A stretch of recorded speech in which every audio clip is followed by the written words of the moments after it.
আমি অপেক্ষা করব তোমার। তুমি বাড়ি ফিরবে। আমি তোমার জন্য চা করে দেব। স্নানঘরে ধোয়া তোয়ালে দেব। স্নান করে তুমি কি পরবে দেব। তোমার চটি জোড়া এগিয়ে দেব। তুমি টয়লেটের সিট উঠিয়ে রাখলে নামিয়ে দেব। ফ্লাশ করতে ভুলে গেলে ফ্লাশ করব। খাবার টেবিলে সাজিয়ে দেব তুমি যা যা খেতে পছন্দ করো। তুমি খাবে, তোমার থালায় তুলে দিতে থাকবো আরও। তুমি যত খাবে তত আমার আনন্দ হবে।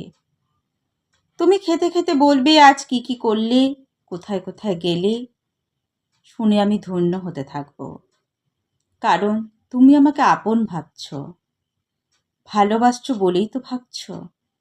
আমি ধন্য হতে থাকবো যখন তুমি আমাকে স্পর্শ করবে। আমি ধন্য হতে থাকবো কারণ আর কোনো শরীর নয়, আমার শরীরকে তুমি ভালোবাসছো বলেই তো তুমি স্পর্শ করছো। তোমার জ্বর হলে আমি হয়ে উঠব পৃথিবীর শ্রেষ্ঠ সেবিকা।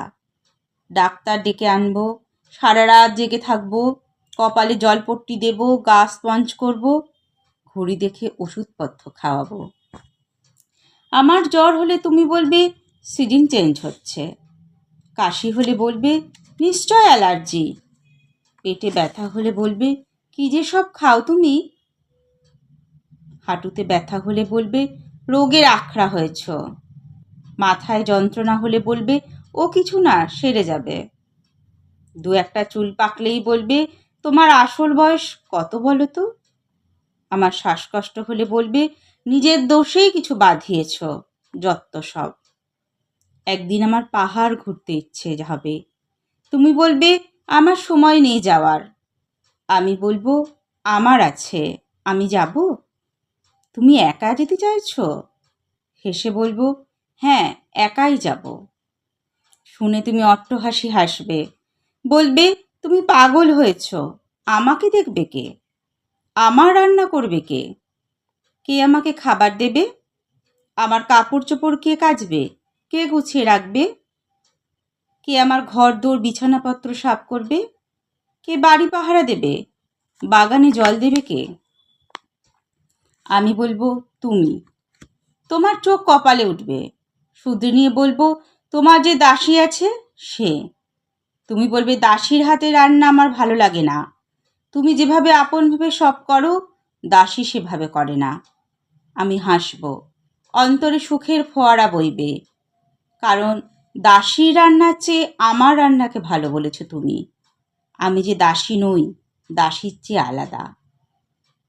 এ সংসার যে দাসীর নয়, এ সংসার যে আমার, তা তুমি স্বীকার করেছো বলে আমার হৃদয় পেখম মেলে নাচবে। একদিন আমি একা একা সমুদ্র দেখতে যাব বলে সুটকেস গোছাবো।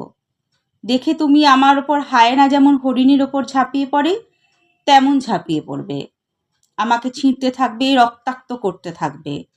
রক্ত দেখে স্বজনপড়শি বলবে এ রক্ত নয়, এ তোমাকে ভালোবাসার চিহ্ন। বলবে আমাকে ভালোবাসো বলেই আমাকে চাইছো তুমি, আমাকে ছাড়া দুদণ্ড বাঁচো না বলেই আমাকে চাইছো। আমি চোখের জল মুছে হাসবো। তোমার পছন্দের রসমালাই বানাতে রান্নাঘরে ঢুকবো। একদিন আমি চা করে দেব না, চটি জোড়া এগিয়ে দেব না, তোমার টয়লেট ফ্লাশ করব না, তোমার পছন্দের খাবার রান্না করব না। একদিন তোমার অসুখ হলে আমি আর সারা রাত জাগবো না। আমি অসুস্থ হলে ডাক্তার ডাকবো, ঘড়ি দেখে ওষুধপত্র খাবো। একদিন শুভাকাঙ্ক্ষীদের সঙ্গে ঘন ঘন সময় কাটাবো। একদিন ঠিকই পাহাড় দেখতে ইচ্ছে হলে পাহাড় দেখে আসবো। সমুদ্রে স্নান করতে ইচ্ছে হলে সমুদ্রে স্নান করে আসবো। শুনলেন কবিতা একদিন ঠিকই, কবি তসলিমা নাসরিনের কবিতা। কবি তসলিমা নাসরিনের কবিতা একদিন ঠিকই। কবিতা পাঠকণ্ঠে আমি মৌমিতা পাল। নমস্কার।